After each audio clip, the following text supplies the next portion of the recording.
सहारनपुर से निकलकर पूरे देश में अपनी पहचान बनाने वाले चंद्रशेखर उर्फ रावण आज अपनी पार्टी बना चुके हैं। हाल ही में उन्होंने समाचार पत्रों के माध्यम से ये कहा कि लॉकडाउन के बाद वो एक बड़ा आंदोलन खड़ा करेंगे। उसी आंदोलन को लेकर के अभी राष्ट्रीय कर्तव्य पार्टी की राष्ट्रीय अध्यक्षा किरण जाटव ने एक बयान जारी किया और उन पर आरोप लगाया कि वो युवाओं को गुमराह कर रहे हैं, युवाओं का इस्तेमाल कर रहे हैं और जब भी वो कोई आंदोलन खड़ा करते हैं तो वो बेहोश हो जाते हैं और पुलिस उन्हें हॉस्पिटल में एडमिट करा देती है और युवाओं पर मुकदमे कायम हो जाते हैं। आज बलबीर सिंह जाटव आगरा से बहुजन समाज पार्टी से हैं, इनका भी एक बयान आया है फेसबुक के माध्यम से। इनका भी यही कहना है कि वो युवाओं को गुमराह कर रहे हैं और हर आंदोलन के बाद वो बेहोश हो जाते हैं। उनकी बेहोशी संदिग्धता के घेरे में आने लगी है और लोग समझने लगे हैं कि चंद्रशेखर का बेहोश होने का ड्रामा के पीछे क्या राज है। देखें आज बलबीर सिंह जाटव की बात।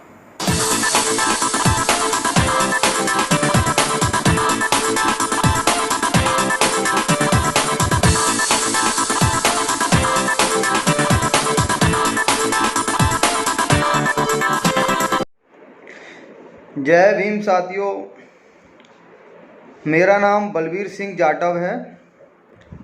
मैं आगरा में रहता हूँ और बहुजन समाज पार्टी का मैं छोटा सा एक कार्यकर्ता हूँ और मैं तन मन धन से जितना भी मुझसे बनता है अपना रोजी रोटी में जो काम करने के बाद जो समय बचता है मैं उसके बहुजन समाज पार्टी में समय देता हूँ। लेकिन आजकल सोशल मीडिया फेसबुक पे कमेंट में लोग मुझसे पूछते हैं कि आपको चंद्रशेखर रावण के बारे में आपका क्या राय है, क्या विचार हैं। तो मैं कभी ऐसे वीडियो बनाता नहीं हूँ और ना ही मैं कभी हमें देखा होगा अपने फेसबुक में या कहीं भी इस टाइप के वीडियो को तो मैं आपको आज ये बात बता देता हूँ कि मेरी पर्सनल राय उसके लिए क्या है और कैसे लिए किस तरह से वो समाज के लिए हानिकारक भी है। ख़ास तौर से युवाओं के लिए इतना हानिकारक व्यक्ति है ये कि आप ये देखो, एक राष्ट्रीय लेवल की पार्टी चल रही है बीएसपी, उसे मीडिया में दूर दूर तक नहीं दिखाया जाता है, जबकि बहन मायावती जी कॉन्फ्रेंस करती हैं तो लाइव बहुत सारे चैनल दिखाते नहीं, कुछ दिखा देते हैं थोड़ा बहुत, नहीं तो नहीं दिखाते हैं, जबकि भारत की तीसरे नंबर की राष्ट्रीय पार्टी है।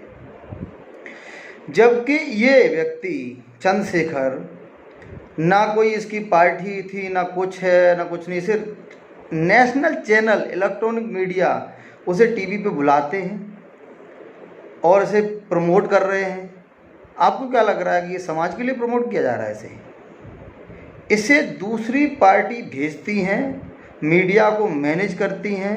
ये समाज के लिए नहीं आया है और ना उसे समाज के लिए वो खुद लगा है। उसको सिर्फ इसलिए लगाया गया है कि बीएसपी को कैसे कमज़ोर किया जाए। अगर उसने बीएसपी को कमज़ोर कर दिया तो उनका जो मिशन है, उनका जो उद्देश्य है वो पूरा हो जाएगा जिन लोगों ने लगाया है। अब ये कहोगे कि आपने ऐसा आरोप कैसे लगा दिया, ऐसे कैसे मान लूँ? तो आप ये विश्वास करिए कि मैं आपको विश्वास दिलाता हूँ, ये एकदम सत्य बात है। आप ये देखो कि इसने अभी पार्टी का गठन किया है, उससे पहले इसका सामाजिक संगठन था। तो सामाजिक संगठन में ये जितने ही प्रोग्राम करता था तो इसकी बहुत सारी भीड़ हो जाती थी और हमारे समाज के ही लोग और हमारे पार्टी के लोग ही कार्यकर्ता चले जाते थे वहाँ पे कि एक संगठन है, अच्छा है, चले जाते हैं। इसने संगठन होने के बाद अभी सपा बसपा गठबंधन हुआ था लोकसभा चुनाव में, तो आपको अच्छे से पता होगा लोकसभा चुनाव में इसने कांग्रेस के सहारनपुर में प्रत्याशी को इसने खुल्लम खुल्ला मीडिया को बुला के समर्थन दिया था। तो इसने दलाली तो पहले से ही शुरू कर दी थी, समाज के साथ धोखा तो पहले से ही देना शुरू कर दिया था। जबकि कांग्रेस हमारा पार्टी ऐसी है जो जहर है, आपको समझना पड़ेगा, पीछे जाना पड़ेगा। अगर कांग्रेस इतनी ही अच्छी होती तो बाबा साहब को इसने परेशान किया। कांग्रेस ने बाबा साहब की बहुत सारी बातें नहीं मानी, बाबा साहब को जीते जी भारत रत्न नहीं दिया, मरणोपरांत नहीं दिया, हिंदू कोड बिल को पास नहीं होने दिया। उस कांग्रेस को ये समर्थन देता है, और जबकि इसका कोई राजनीतिक संगठन नहीं था, एक सामाजिक संगठन था जबकि ये कहता है कि मैं समाज के लिए काम करना चाहता हूँ। अगर आप इसने कोई समाज के लिए काम किया है, अगर इसकी कोई उपलब्धि है तो बताइए आप। बसपा सरकार में ही इसमें जान आई, बोलने की, समझने की, सब कुछ। जब इसमें थोड़ा जान आई, जब ये बोलने लायक हुआ, तो इसने गलत उसका इस्तेमाल किया, सामाजिक भाईचारा बिगाड़ा, लोगों में झगड़ा करवाया। उससे एक आपको पता होगा, सहारनपुर में एक गांव के अंदर कई सारे महिलाओं के साथ बदतमीजी हुई, हत्या हुई, लूट हुई, घर जला दिए गए। इसने क्या कर लिया?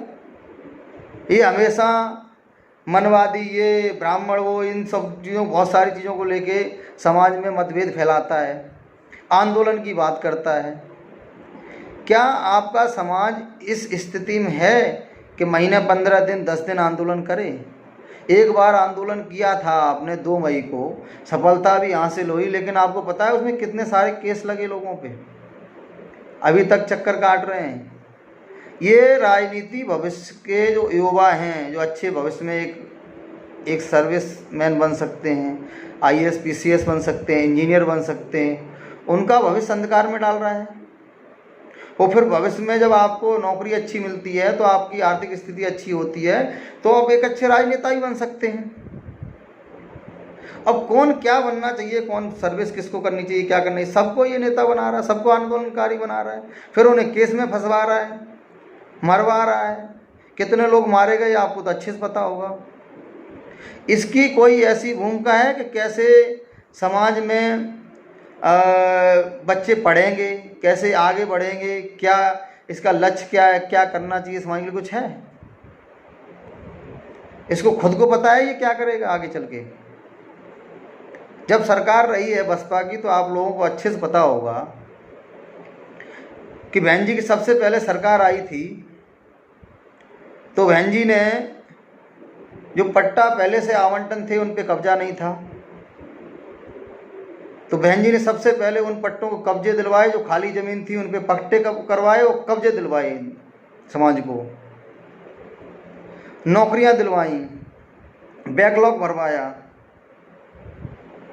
फिर उसके बाद जब मेरी पूर्ण बहुमत में सरकार आई, उसके बाद जो हमारे ठेकेदार नहीं बन पाते समाज के लोग, उसमें रिजर्वेशन दिया। पुलिस की भर्ती होती थी तो उसमें रिश्वत लगती थी, उसमें भी हमारे समाज के ही जो लोग पैसे दे लेते थे वो लग जाते थे। गरीब समाज का लड़का होता था, उसे अवसर नहीं मिल पाता था, क्योंकि वो रिश्वत नहीं दे पाता था। बहन जी ने निष्पक्ष भर्ती करानी चालू करी, जिससे गरीब समाज के लड़के पुलिस में लगे, सीजपाल, पत्रौल, लेखपाल, विभिन्न पदों पे। महापुरुषों के नाम से यूनिवर्सिटियाँ बनाई, कॉलेज बनाए, जिले बनाए। इसने सिर्फ समाज को मरवाया है, कटवाया है, समाज को गुमराह कर रहा है, बर्बाद कर रहा है, दलाली कर रहा है। इसके अलावा ये कुछ नहीं कर सकता।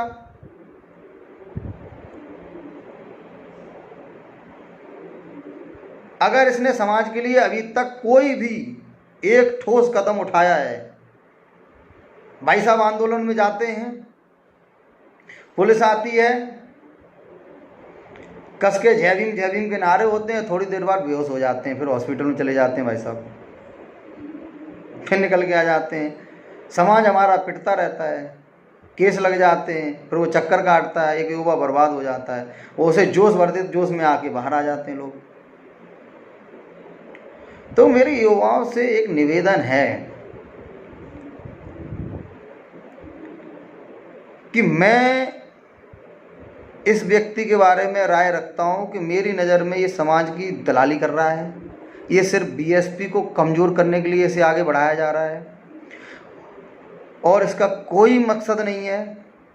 और मेरा युवाओं से एक नम्र निवेदन है कि अगर आप पढ़ाई कर रहे हैं, आपने 12वीं करी है, तो आप ये सोचो कि ग्रेजुएशन किस सब्जेक्ट से करनी है, बीएससी करनी है, एमएससी करनी है, एमकॉम करनी है, आपको बीकॉम करनी है, क्या करना है, क्या आपका रास्ता क्या है, आप क्या बनना चाहते हो, वो तय करें, ना कि इन घटिया टाइप के लोगों के साथ लगें। सावधान रहें इन लोगों से। पहले भी बहुत सारे संगठन आए हैं, आप लोगों को जानकारी होगी, वो भी खूब दबा के गालियां देते थे अन्य समाज के लोगों को, और उसी के साथ में लोग बाबा साहब का नाम लेते थे, अम्बेडकरवादी बनते थे, लोग उनसे जुड़ गए, फिर वो धीरे धीरे बीएसपी का विरोध करने लगे, ख़त्म हो गए वो लोग। तो ये लोग बरसाती मेढक आते रहेंगे, तो इन लोगों से सावधान रहिए, सतर्क रहिए, पढ़ाई पे ध्यान दो। मैं अपने बारे में बताता हूँ, मेरे बचपन में पेरेंट्स ख़त्म हो गए थे, माँ बाप, तो पहले मैंने आपको उल्टा सीधा पढ़ाया। मैं कैसे पढ़ाऊँ, विकट परिस्थिति में पढ़ाई की मैंने। फिर उसके बाद में एक प्राइवेट सेक्टर में जॉब ली मैंने अच्छी, जब मुझे लगा कि मैं अब सही से परिवार चला सकता हूँ। फिर उसके बाद मैंने शादी की, शादी करने के बाद फिर मुझे लगा कि मैं घर परिवार को कैसे देख सकता हूँ, वो भी मैनेज करता हूँ। फिर उसके बाद मुझे लगा कि अब मेरे पास जो खाली समय रहता है वो सामाजिक कार्यों में लगाऊँ, तो मैं वो लगाता हूँ, और जिससे जितना मुझसे सहयोग बनता है मैं सहयोग करता हूँ। तो मैं तो जीवन पर्यंत बीएसपी में पैदा हुआ था, बीएसपी में ही मरूंगा, ये मेरी राय है। जय भीम साथियों। अगर आपने हमारे चैनल को सब्सक्राइब नहीं किया है तो सब्सक्राइब कीजिए, लाइक कीजिए, शेयर कीजिए और हाँ बेल आइकन को दबाना ना भूलें ताकि बाकी अपडेट्स आपको सबसे पहले मिलती रहें। नमस्कार।